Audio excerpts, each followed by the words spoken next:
যুক্তরাষ্ট্রের বিপক্ষে এটাই ছিল বাংলাদেশের প্রথম কোনো আন্তর্জাতিক টি-20 ম্যাচ। তবে প্রথম দেখাতে বাংলাদেশকে লজ্জার হারে ডুবিয়ে দিল যুক্তরাষ্ট্র। পুচকে যুক্তরাষ্ট্রের সাথে এমন লজ্জার হারে বাংলাদেশের ঠিক কোথায় ভুল ছিল, চলুন জেনে নেওয়া যাক সেই ভুলগুলো কি কি। ব্যর্থতার কারণ বলতে গেলে প্রথমত চলে আসবে বাংলাদেশের টপ অর্ডার ব্যাটারদের ব্যাটিং ব্যর্থতা। ওপেনিংয়ে সৌম্য কিছুটা নিজের নামের প্রতি বিচার করলেও লিটন দাস, অধিনায়ক শান্ত এবং সাকিব আল হাসান ছিলেন যা ইচ্ছে তাই। দ্বিতীয় কারণ হলো 153 রানের পুঁজি নিয়েও যুক্তরাষ্ট্রের মতো দলকে আটকাতে না পারা। নিজেদের কন্ডিশনে সুবিধা পেলেও টাইগার পেসার মুস্তাফিজকে তারা খেলেছেন বেশ স্বাচ্ছন্দ্যে। আইপিএলে বল হাতে প্রতিপক্ষকে কাঁপুনি ধরালেও যুক্তরাষ্ট্রের বিপক্ষে সবচেয়ে বেশি রান দিয়েছেন মুস্তাফিজ। সর্বশেষ ডেথ ওভারের বোলিংয়ে অধিনায়কত্বের দূরদর্শিতার অভাবও বেশ ভালোভাবে লক্ষণীয় ছিল। 17তম ওভারে মুস্তাফিজ মার খাওয়ার পরও তাকে আবারও 19তম ওভারে বোলিংয়ে আনা হয়, যেখানে 15 রান দেওয়ায় মূলত ম্যাচ থেকে ছিটকে যায় বাংলাদেশ।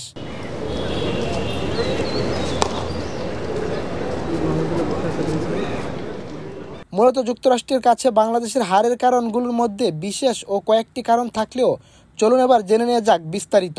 বাংলাদেশের মাটিতে সর্বশেষ জিম্বাবুয়ে সিরিজেও তানজিদ হাসান তামিম দুটো 50 করেছিলেন। সেখানে লিটন দাস হতাশাময় পারফরম্যান্সের কারণে একাদশ থেকে ছিটকে গিয়েছিলেন। যুক্তরাষ্ট্রের সাথে সেই অফ ফর্মের লিটনকেই আবার ওপেনিংয়ে খেলতে নামানো হয়। ফলাফল 2বার জীবন পেয়েও 15 বলে 14 রান করেন লিটন, যেখানে স্ট্রাইক রেট ছিল 93।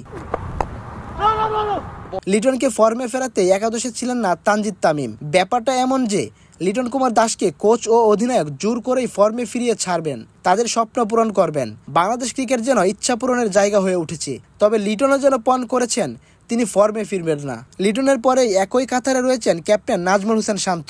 ব্যাটিং বা অধিনায়কত্ব দুই জায়গাতেই ব্যর্থ নাজমুল হোসেন শান্ত। জিম্বাবুয়ে সিরিজের বাজে ফর্ম নিয়ে গেছেন যুক্তরাষ্ট্র সিরিজেও। টেইলরের বলে আউট হওয়ার আগে শান্ত করেন 11 বলে 3 রান, যেখানে তার স্ট্রাইক রেট মাত্র 27। টি-20 ক্রিকেটে এটি বড় লজ্জা। ব্যাটিং ব্যর্থতার পর বোলিংয়েও বাংলাদেশ ছিল ছন্নছাড়া। আইপিএলে আলো ছড়িয়ে আসা মুস্তাফিজ যুক্তরাষ্ট্রের রং হারানো এক কাটার মাস্টার। 153 রানের পুঁজিতে টাইগার বোলাররা যখন বল করেছে 8 বা তার নিচে ইকোনমিতে, সেখানে ফিজ বল করেছে 10-এর উপরে স্ট্রাইক রেটে। 2 উইকেট শিকার করলেও 4 ওভারে দিয়েছেন 41 রান। তার মধ্যে ডেথ ওভারের 2 ওভার বল করে দিয়েছেন 32 রান। খরচে মুস্তাফিজের কারণে যুক্তরাষ্ট্রকে আর আটকানো সম্ভব হয়ে ওঠেনি।